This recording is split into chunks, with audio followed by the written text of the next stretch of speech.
નમસ્કાર વિદ્યાર્થી મિત્રો, સ્વાગત છે તમારું અમારી channel study with Vishnu sir.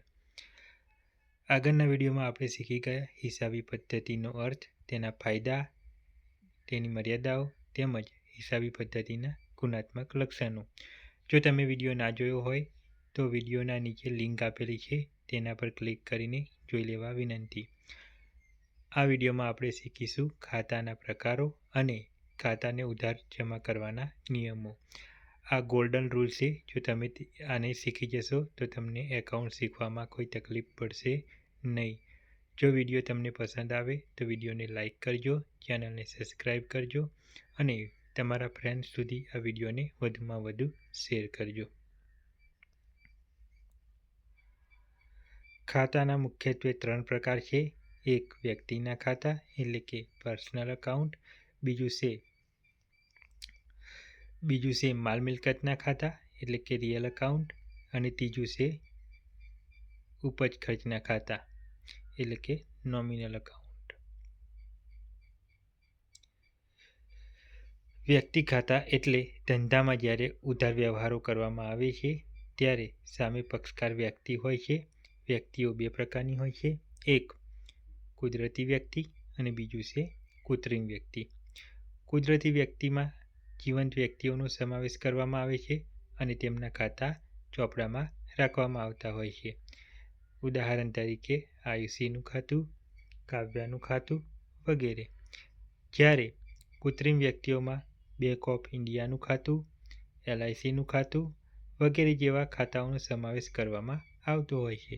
ટૂંકમાં કાયદેસરની કૃત્રિમ વ્યક્તિઓમાં ભાગીદારી પેઢી, કંપની, સહકારી મંડળી, ક્લબ, એસોસિએશન, સામાજિક સંસ્થાઓ અને ધાર્મિક સંસ્થાઓ વગેરેનો સમાવેશ કરવામાં આવતો હોય છે.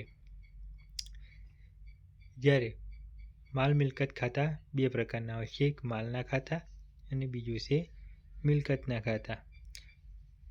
માલના ખાતા એટલે ધંધામાં વેપારી જે ચીજવસ્તુઓનો વેપાર કરતો હોય તે ચીજવસ્તુઓ વેપારી માટે માલ ગણવામાં આવતો હોય છે.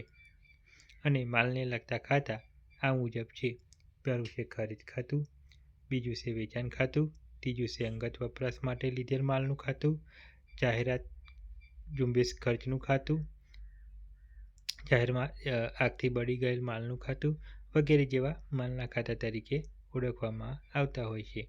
જ્યારે ધંધા દ્વારા કોઈ દ્રશ્ય કે અદ્રશ્ય બાબત અંગે માલિકી હક ધરાવવામાં આવે અને તેનું નાણાકીય મૂલ્ય હોય તેને મિલકત તરીકે ઓળખવામાં આવે છે. મિલકતની મદદથી ધંધો થતો હોય છે. જમીન, મકાન, યંત્રો વગેરે જેવી દ્રશ્ય મિલકતો છે. જ્યારે પાઘડી, કોપીરાઇટ, ટ્રેડમાર્ક વગેરે જેવી અદ્રશ્ય મિલકતો છે. અને ત્રીજું છે ઉપજ ખર્ચના ખાતા. ધંધાના આ ખાતાઓ સમગ્ર વર્ષ દરમિયાન કામગીરી બજાવતા હોય છે. નફા નુકસાનની ગણતરી ઉપજ ખર્ચના ખાતા ઉપરથી થતી હોય છે. મળેલ વ્યાજ, મળેલ વટાવ, મળેલ ભાડું, મળેલ ડિવિડન્ડ, મળેલ કમિશન વગેરે ઉપજના ખાતા છે.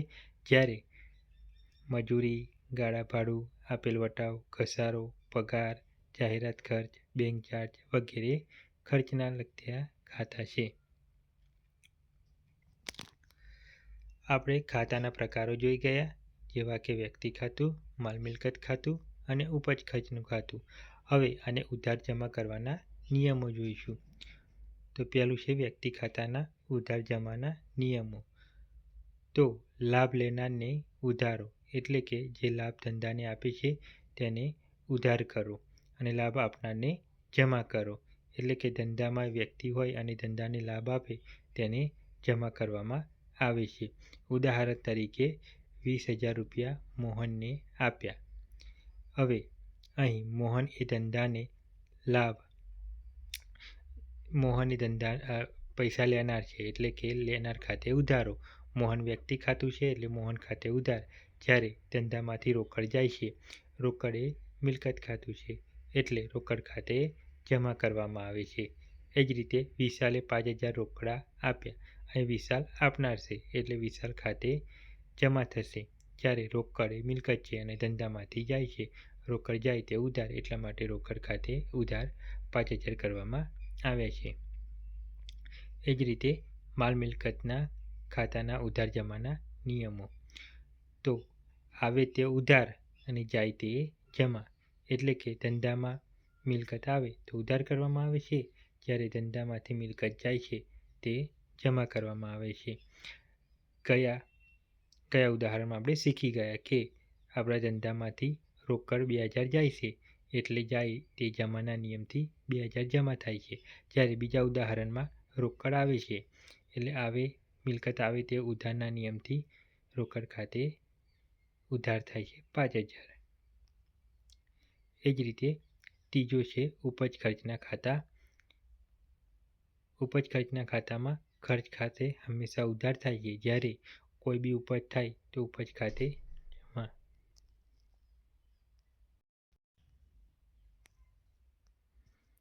ઉદાહરણ તરીકે 3500 રૂપિયા મજૂરીના આપ્યા.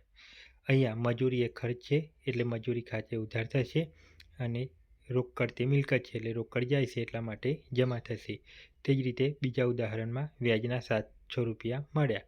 હવે વ્યાજ એક પ્રકારની આવક છે, તેટલા માટે વ્યાજ ખાતે જમા કરવામાં આવે છે 700 રૂપિયા, અને રોકડ ધંધામાં આવે છે, એટલે રોકડ ખાતે ઉધાર કરવામાં આવે છે.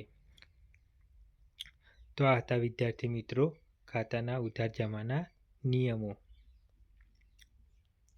જો તમને વિડીયો પસંદ આવ્યો હોય તો વિડીયોને લાઇક, ચેનલને સબસ્ક્રાઈબ અને વધુમાં વધુ શેર કરવા વિનંતી.